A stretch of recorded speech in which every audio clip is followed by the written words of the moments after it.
Thank you. Keep in mind, the presenters, you can be on the magic carpet here. Don't be there. You can see the judges here. It's more personal. You take their money after all. So, the next startup is Kirill Kitanov, Tivoros, or Tivoros.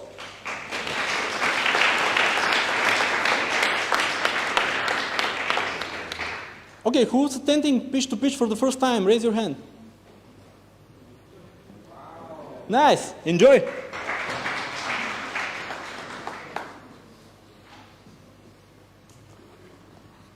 Good luck. Thank you. I was in 5th grade in 2005, and my first cousin Nikki is currently in 5th grade. Schools are teaching him in exactly the same way they were teaching me years ago, and that's unacceptable because he is different. Nowadays, children are growing with so much distractions around them that it's very difficult for teachers to fight for their attention. And that is a very serious problem because if we fail at education, we are most certainly gonna fail as a society. This is why we created Tivoros One, an educational mobile game that makes learning exciting. It's divided in 2 parts. First one is for the kids. They get a game, they play with their classmates, and they compete against each other in the duel arena. The second part is a dashboard that parents and teachers can use.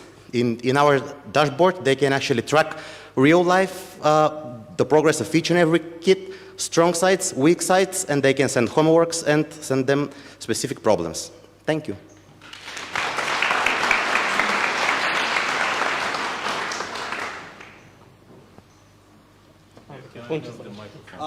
I thought you were going to present something, but it was just, okay. He's Kirill Kitanov, I'm Ivan Christoph. Oh, okay. He's just supporting you here.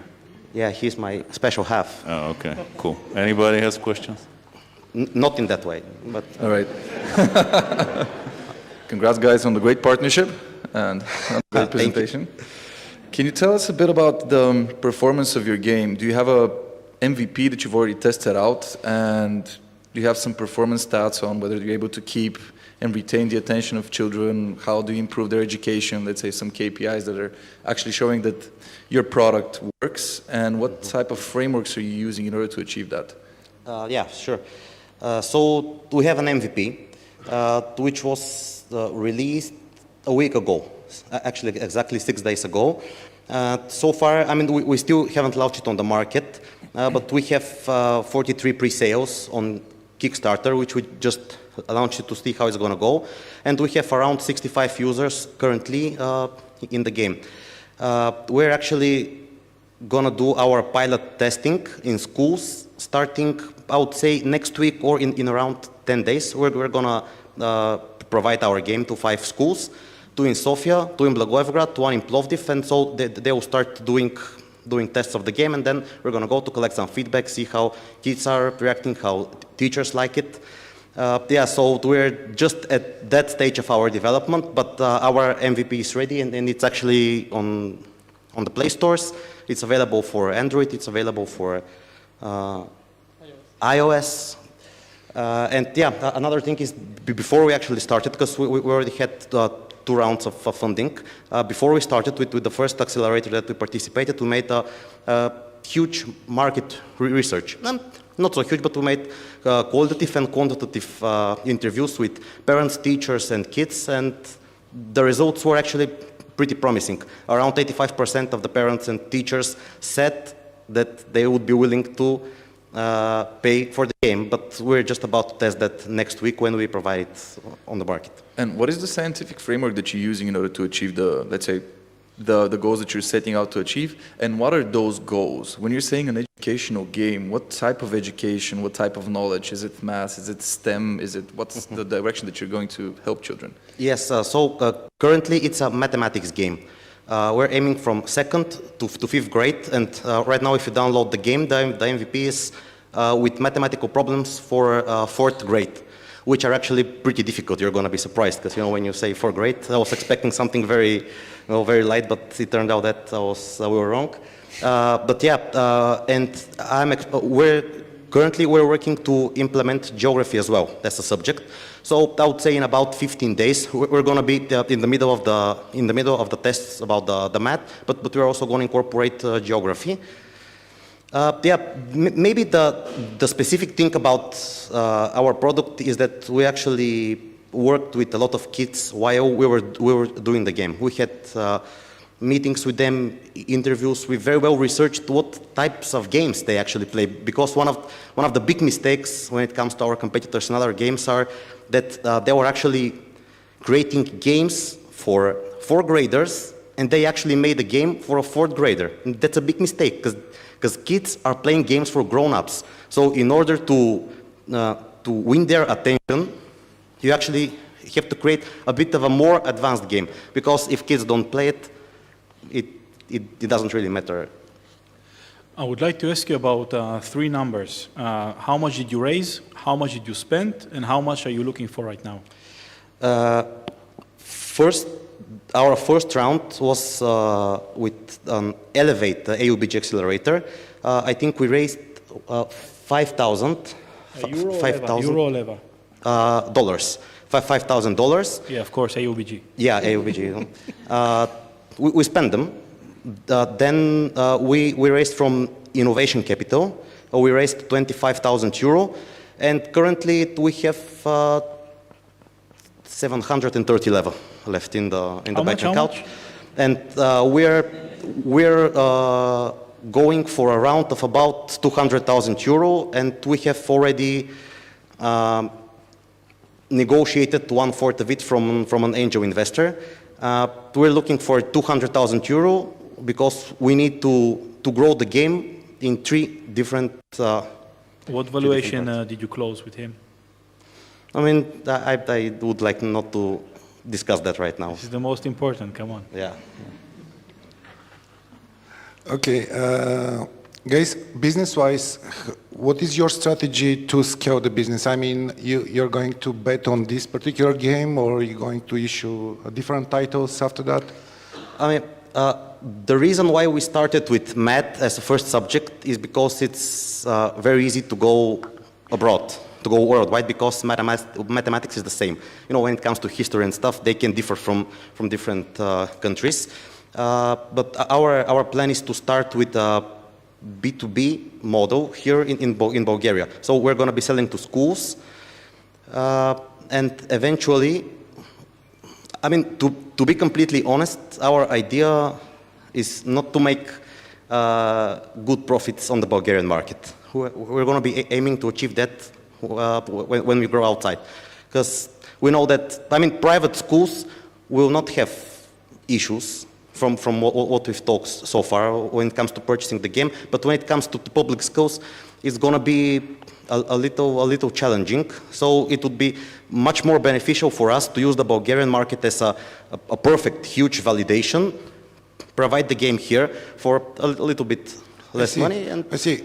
What is your business model? Because you mentioned the main target group is the kids, but also you mentioned about the parents on the next stage. What is the business model? So as a business model, we are yet to validate that when we start testing with schools. But currently, based on our research, we're going to go with freemium. So we're going to have a free version of the game, which will be given to all schools. And then eventually, if they would like to achieve that dashboard and then to have personalized information of the strong and the weak sides of each and every student, they will be able to do that by paying an yearly subscription.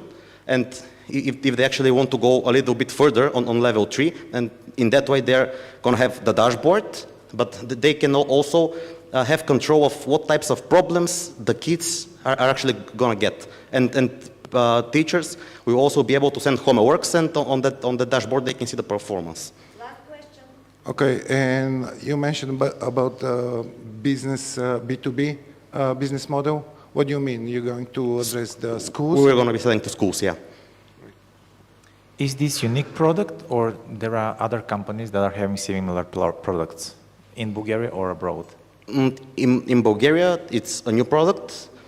We have maybe Ucha Se is some sort of a competitor, but not really, because we're doing a game and kids are actually playing there, while on the other hand, Uchas are doing videos that are educational.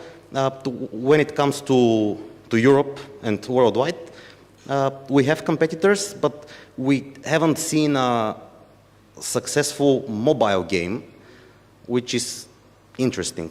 We're yet to find out why is that. Have you identified why they were not successful at the first place? Yes. I mean, what are the... I think the reason for that is because they were not really focused on the kids. They were focusing a lot on the educational part, which is important, but if kids don't love the game and if don't play it, nobody cares how educational the game is. So the gameplay was weak, because we have seen a lot of games that are resembling our model, but they're boring.